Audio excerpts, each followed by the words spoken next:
Egypt was ancient before the last pharaoh drew breath. The Nile had nourished this land for 10,000 years, and civilization rose from those waters like a god. In 331 BCE, Alexander stood at the edge of the sea and dreamed of a city unlike any the world had known. He called it Alexandria. When Alexander died, without an heir, his generals carved the empire like wolves. Ptolemy seized Egypt and made himself its king. For 3 centuries, the Ptolemaic dynasty ruled Egypt, Greek by blood, Egyptian by ambition, wearing the gods and sacred titles of their subjects. Alexandria's great library held 500,000 scrolls, the entire knowledge of the ancient world. Scholars came from every corner of the Mediterranean to study there. Egyptian grain fed Rome's legions. Its ports traded across 3 continents. Egypt was not merely a kingdom, it was the engine that powered civilization itself. But power corrodes from within. The Ptolemaic court festered with intrigue, brothers poisoning brothers, advisors whispering poison into royal ears. By the 1st century BCE, Egypt was fading. Rome loomed to the west, and the Ptolemaic throne trembled under debt, civil war, and imperial hunger. A child was born in 69 BCE into a world of fading empires and rising danger. Her name was Cleopatra. She would be the last. Cleopatra consumed knowledge the way fire consumes wood. She mastered 9 languages, studied philosophy, mathematics, and medicine, and read every scroll in the great library. Unlike every ruler before her, Cleopatra spoke Egyptian. To a people ruled for centuries by foreigners who ignored their tongue, this was a revolution. Her father was weakness, dressed in royal robes. When Rome demanded tribute, he could not pay, he fled, leaving his daughter to face the storm alone. When her father died in 51 BCE, Cleopatra was 18. She took the throne beside her 10-year-old brother and immediately began ruling alone. Her brother's advisors saw a young woman where they should have seen a lion. They conspired, stripped her of power, and drove her into exile.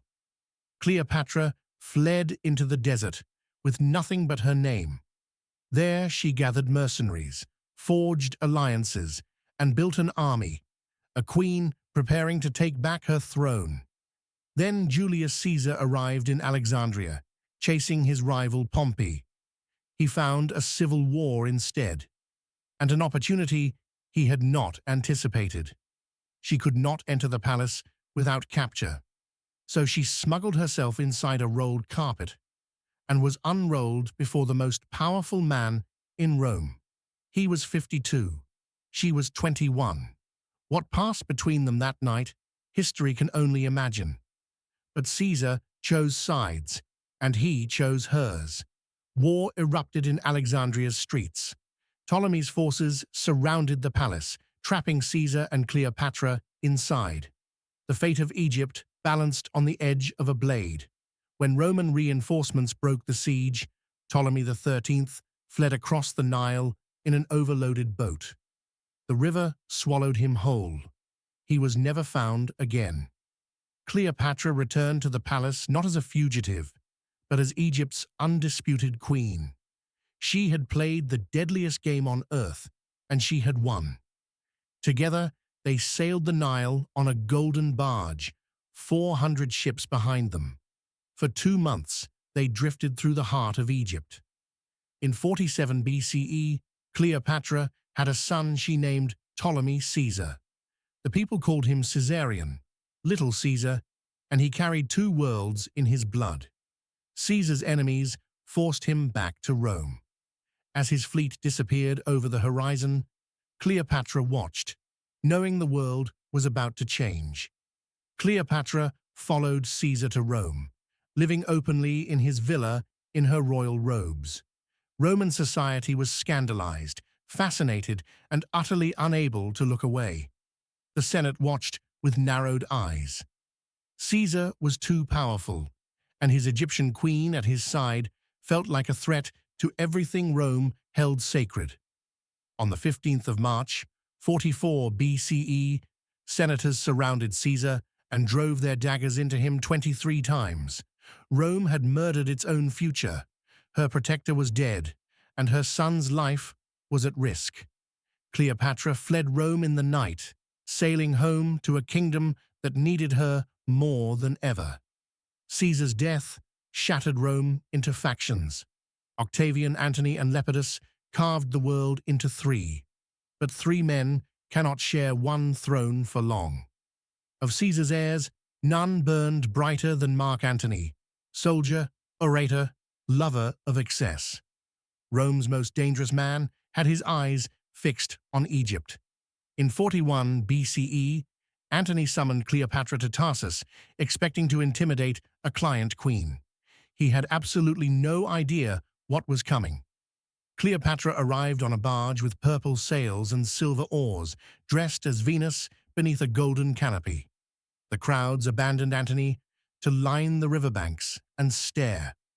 Left sitting alone, as the crowds deserted him, Antony had no choice but to accept her invitation. That evening, two people rearranged the world. Antony followed Cleopatra home to Alexandria, Rome's greatest general, following a queen like a man enchanted. Rome watched on in disbelief. They called themselves the Inimitable Livers, pledging to live more extravagantly than any mortals before them. Banquets lasted until dawn. The wine never ran dry. Together they had 3 children, twins Alexander and Cleopatra Selene, and a son named Ptolemy Philadelphus. Their family straddled the 2 greatest powers on earth. Politics forced Antony back to Rome, where he married Octavia, Octavian's own sister. A cold, strategic union. Cleopatra waited in Alexandria, certain he would return. She was right. Antony returned to Alexandria, abandoned his Roman wife, and proclaimed Cleopatra Queen of Kings. It was devotion and a declaration of war. Octavian declared war not on Antony, but on Cleopatra, calling her a foreign witch who had stolen a Roman hero. It was brilliant propaganda, and it worked.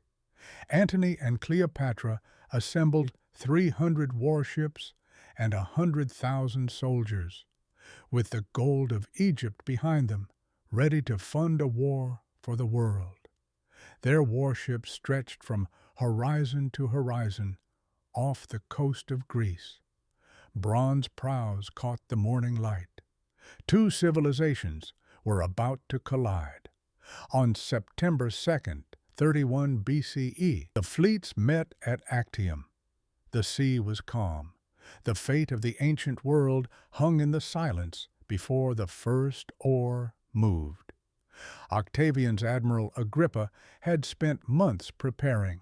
His ships were lighter, faster, his crews drilled to perfection. He understood warfare the way Antony understood pleasure. Antony's warships were trapped and surrounded. Fire spread between hulls. The screams of the dying rose above the crash of bronze on wood. Then Cleopatra's 60 ships broke formation and sailed south through the fighting. Whether she was fleeing or following orders, history has never decided. When Antony saw her purple sails disappearing, he abandoned his flagship and followed, leaving his fleet and his army behind to die without him. Without their commander, Antony's forces dissolved. His army surrendered within days. 19 Roman legions, some of the finest soldiers alive, laid down their weapons. They sailed home to Alexandria, the greatest queen and the greatest general of the age, knowing they had lost everything, knowing it together. Octavian did not hurry. He was precise, methodical, inevitable, a tide that cannot be stopped, only watched. His legions marched east toward Alexandria. Cleopatra offered Egypt's entire treasure for her children's safety. Antony begged to live as a private man. Octavian replied to both of them with silence. One by one, Antony's commanders crossed to Octavian, bringing their men, their ships, their loyalty. Even his cavalry went over in the night. In August 30 BCE, a message reached Antony. Cleopatra was dead, died in her tomb rather than face captivity. The message was false. He believed it. Antony asked his servant to kill him. The servant turned the blade on himself. Antony drove the sword into his own body, but the wound was not immediately fatal. They carried the dying Antony to her tomb. She pulled him up through the window herself. He died in her arms, asking her not to grieve. On August 1st, 30 BCE, Octavian entered Alexandria without resistance. The city that had once defied the world surrendered quietly in the morning light. Octavian met Cleopatra in her tomb and found not a broken woman, but a queen still fighting for her children. He refused. She read his face and understood. On August 12th, Cleopatra bathed, dressed in royal robes, and ate one last meal. She wrote to Octavian asking to be buried beside Antony. Then she chose her end, how she died, cobra or hidden poison. History cannot say. What matters is that she chose her own ending. No Roman triumph would ever display her in chains. Egypt became a Roman province. 3,000 years of pharaonic civilization ended not with a battle, but with a single breath. The ancient world went dark. 2,000 years have passed, and still her name fills rooms with silence. She was the last pharaoh of Egypt, and in every age that follows, the most unforgettable queen who ever lived.